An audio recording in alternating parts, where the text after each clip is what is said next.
Estratégia em Dó maior. Quando saiu do castelo, Estrofe recebeu em cheio no rosto os raios do sol a pino.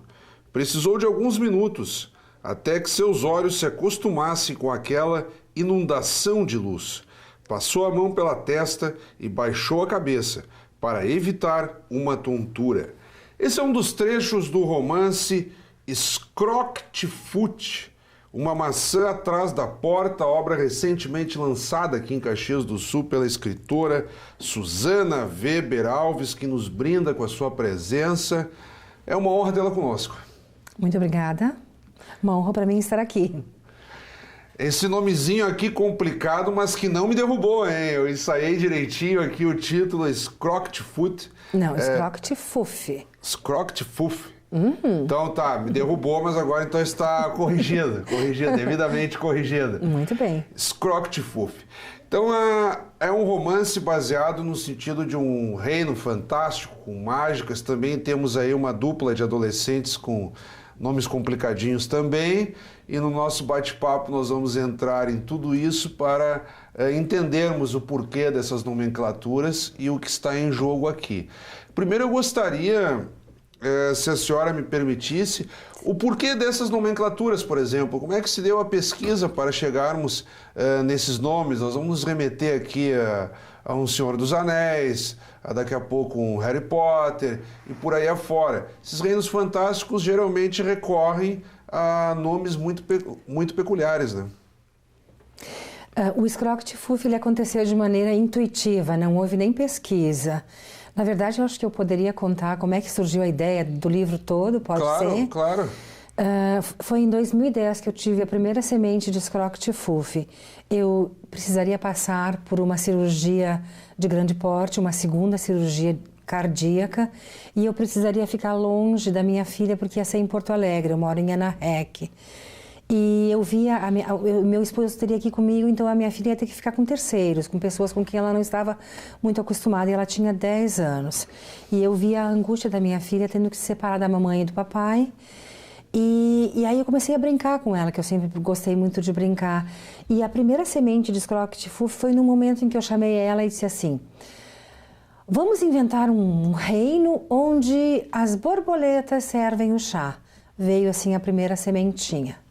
Tá? Aí nós fomos brincando e eu fui acalmando ela, fui dizendo que quando eu estivesse em Porto Alegre eu mandaria para ela mensagens do reino que a gente estava inventando junto. E uma manhã eu chamei ela para o meu colo e disse: o que será que está acontecendo agora em Scroctfuf? Assim, deste jeito. Surgiu do nada esse nome?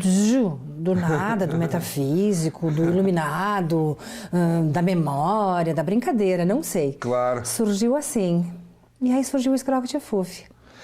E aí depois nós temos também uma dupla de adolescentes aqui, e que daí tu te dás ao trabalho de lançar mão de todo um repertório de dúvidas, de desafios. Então o livro também se presta nesse sentido de seguir o curso de adolescência, só que essa dupla também ela é adequada a um cenário de muitas aventuras, de um ambiente mais fantástico. E depois nós podemos entrar nessas características aí de aromas, de cheiros e de borboletas, texturas e por aí. Mas eu queria primeiro começar assim, não no sentido de já cometer spoiler, mas da organização de enredo a partir desses dois adolescentes, e vamos dar nomes a eles. Megarok e Arunret. Megarok e Arunret. Como é um romance infanto-juvenil, é lógico que os personagens principais precisavam ser adolescentes.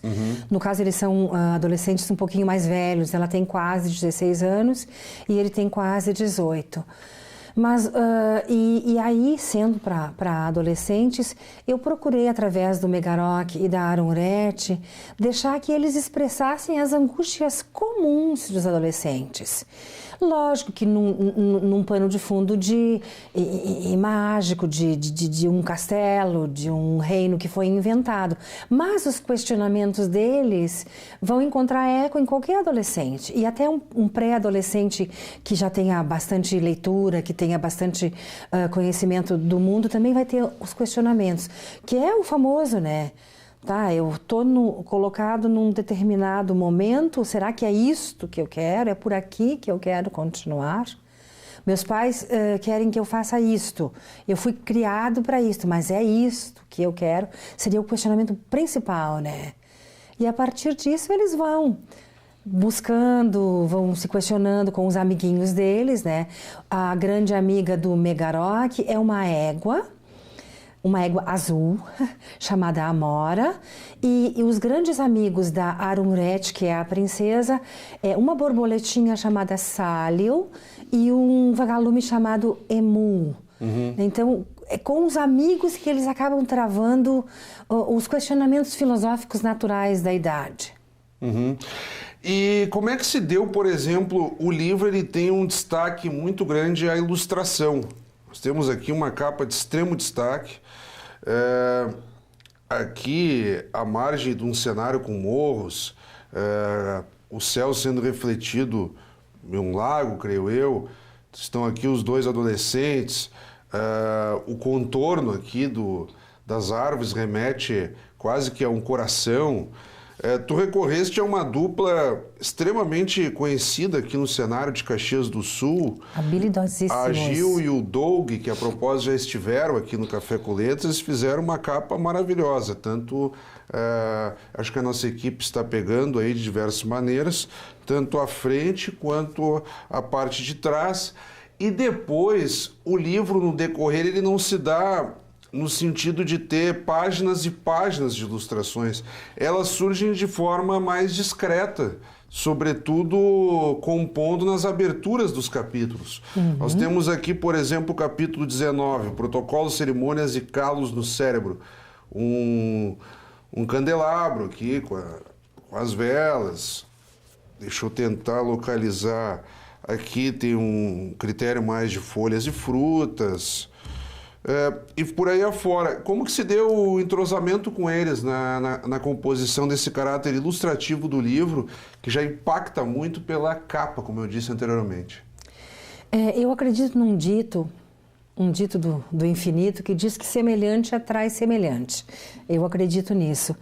E através dessa atração do semelhante pelo semelhante, por uma amiga comum, eu cheguei ao Doug e à Gil.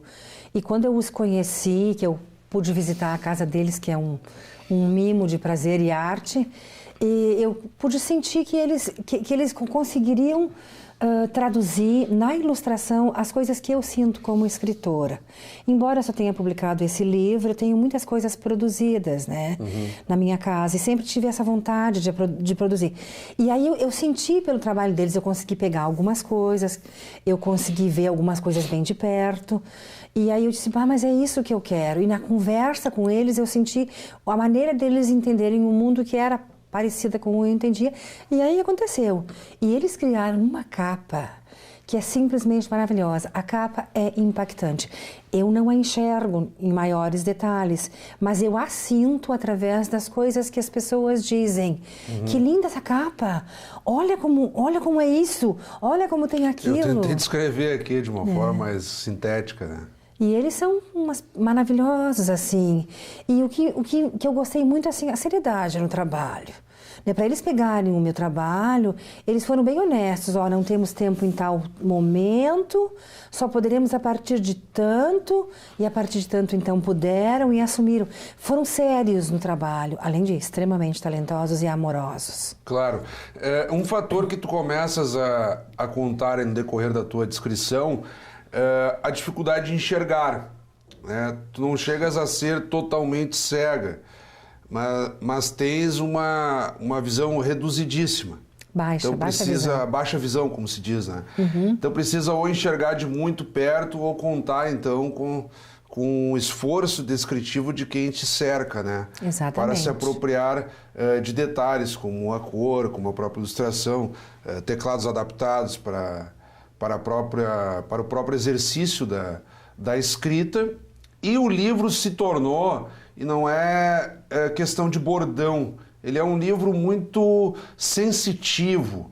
Tem um termo na língua portuguesa que se usa, sinestesia, né? Quando você sente fatores que não deveriam ser necessariamente diretos a isso. Por exemplo, o toque já remete a um cheiro, você faz associações que não têm aquela relação direta de causa e efeito, mas a sinestesia provoca isso.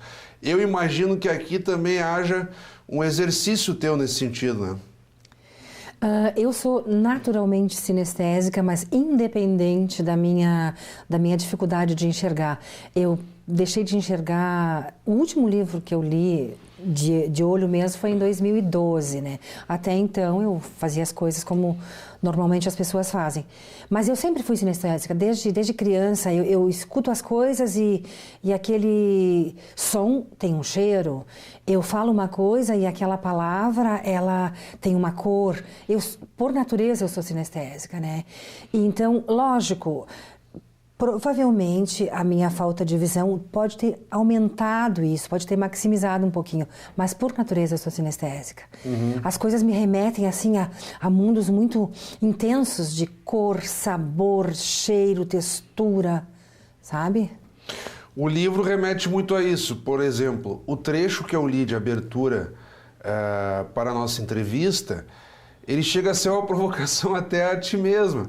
Porque é o seguinte, a luz surgiu muito forte e rompeu a visão, ou seja, quase cegando, quase impossível de enxergar, tão forte era a luz e tal. O livro tem, né, esses componentes, às vezes, que vão até para um certo exagero. É pura e simples identificação tua com a tua própria condição pessoal e aí se reverberando a partir do livro, ou não tem nada a ver, foi uma circunstância aleatória do livro e daqui a pouco eu, por ter te conhecido melhor, primeiro lendo ali as tuas referências e agora pessoalmente, faço essa relação automática. Não tem relação direta com o meu problema visual. Como eu te falei, eu sempre fui muito intensa. Até na minha família eu era considerada estranha, porque eu sinto as coisas muito intensamente, sabe? Hoje eu me compreendo, me amo, me desenvolvo assim, né? Mas houve tempos em que eu não fui mesmo muito compreendida, até por mim mesma. Mas no autoconhecimento a gente vai aparando as arestas e vai se aceitando e sendo feliz do jeito que a gente é. Eu sou muito sensitiva. Mas veja bem, aí eu aproveito para colocar...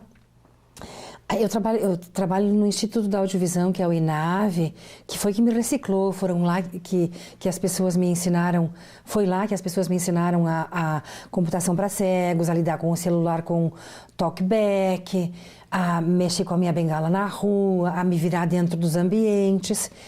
E eu trabalho lá também, né? Eu dou aula de teatro, dou aula de contação de histórias e tenho um grupo de canto lá. Mas assim, não é porque nos falta a visão que a gente não consiga perceber o mundo. Pelo contrário, a gente passa a perceber o mundo com muito mais intensidade em alguns aspectos. Sim. Como nós sempre fizemos aqui no Café com Letras, nós estamos aí passando da metade do programa, digamos assim. Vamos de imediato chamar as dicas do autor. Roda a vinheta aí.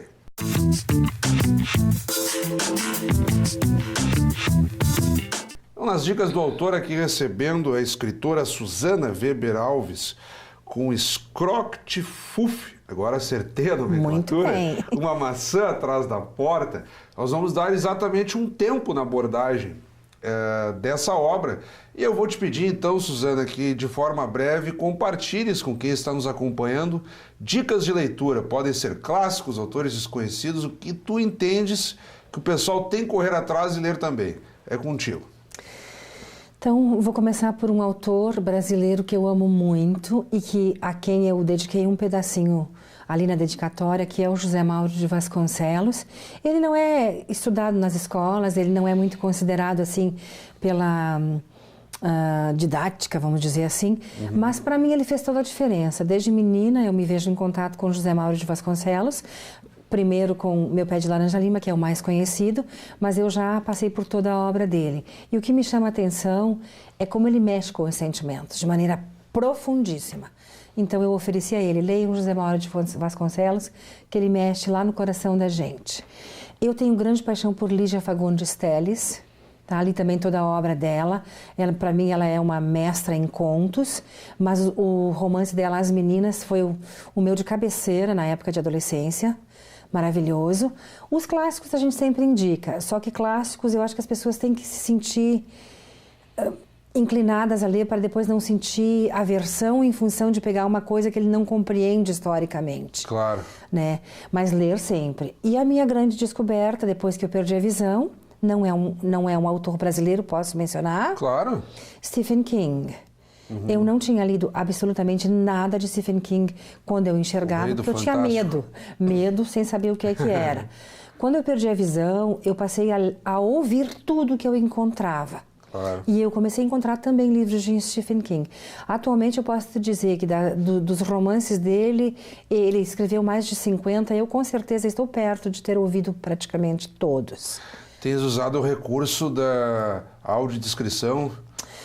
São audiolivros ou no celular, a gente baixa em PDF e como ativei o TalkBack, que é esse da acessibilidade, o próprio celular vai... né, aí eu vou fazendo os meus movimentos no meu celular e ele lê para mim. Né? Então, assim, eu estou encantada com este escritor e aí fui atrás de saber da vida dele. Ele é uma pessoa, assim, muito importante nas letras mundiais. E, lógico, ele não é brasileiro, mas eu analisei o que ele faz em termos dos Estados Unidos. Ele vai, ajuda a recuperar bibliotecas, dá ajuda de curso para estudantes com bolsas de estudo, que eu acho que é o que precisamos nesse mundo, né, para desenvolver o conhecimento.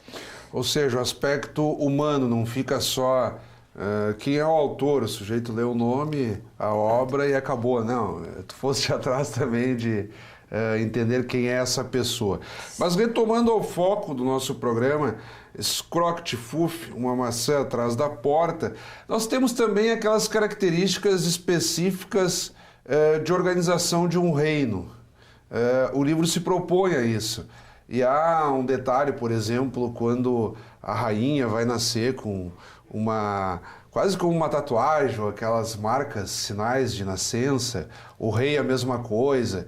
Então há aspectos já para determinar ao povoado a sua organização, ou seja, você vai aceitar esse rei e essa rainha, porque eles já nasceram, digamos assim, predestinados a isso. Tem um pouco dessa organização histórica, né, dos povos, né? Aqui tu recuperas um pouco disso.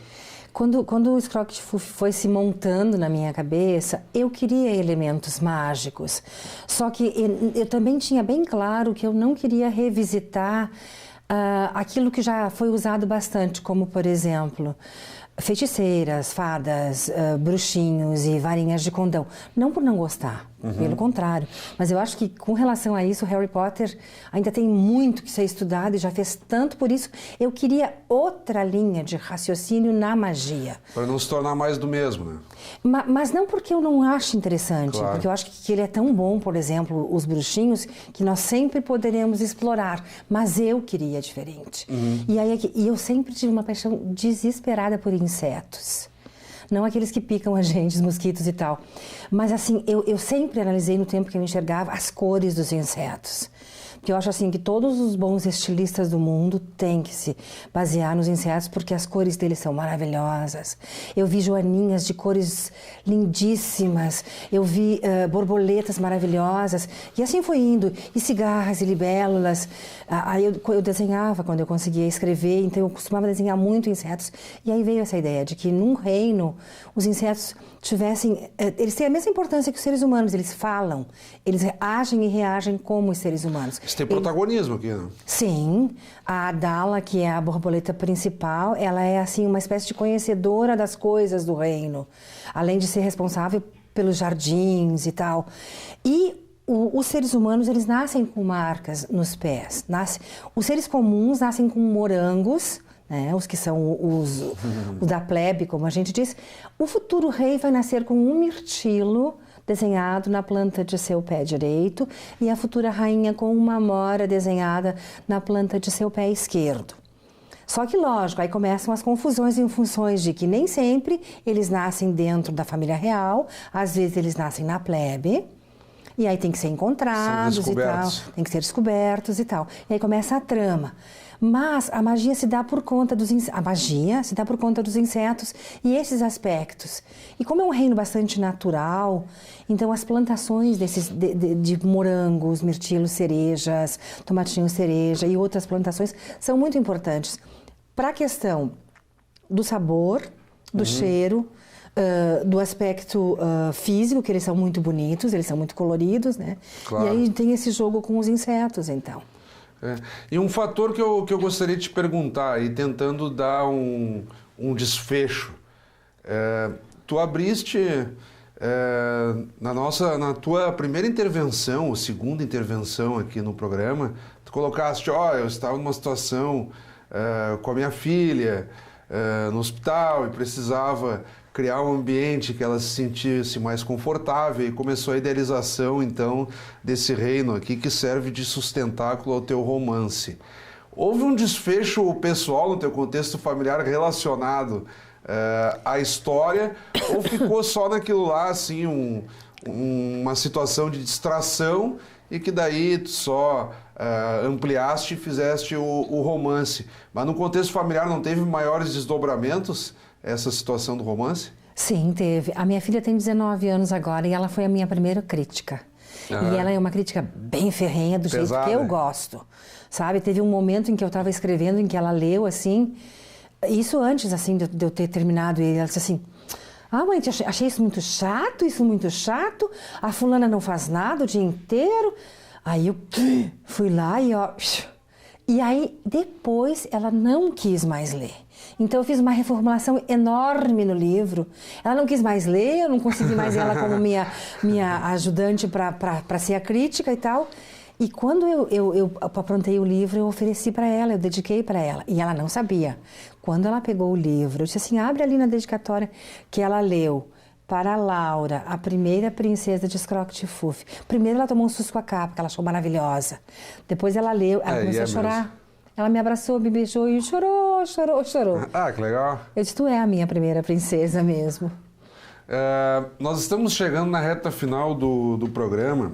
Eu acho que está bem posto, assim, e o leitor vai ter que se debruçar mesmo e entender essa trama e os desdobramentos. E é uma trilogia, tá?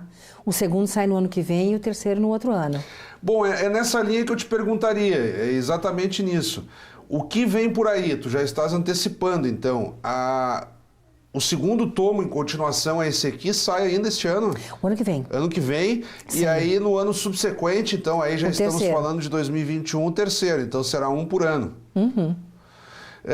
Tu tens também acumulado outras atuações na área literária. Eu estava pesquisando, em 2016 tu ganhaste o primeiro lugar no 50º concurso anual literário de Caxias do Sul, com crônicas. Sim. Tu pretendes ficar debruçada, e aí as pessoas vão dizer o seguinte, debruçada só num romance? Não, peraí, é um romance. Tem pessoas que levam pelo menos 2 anos para fazer um romance.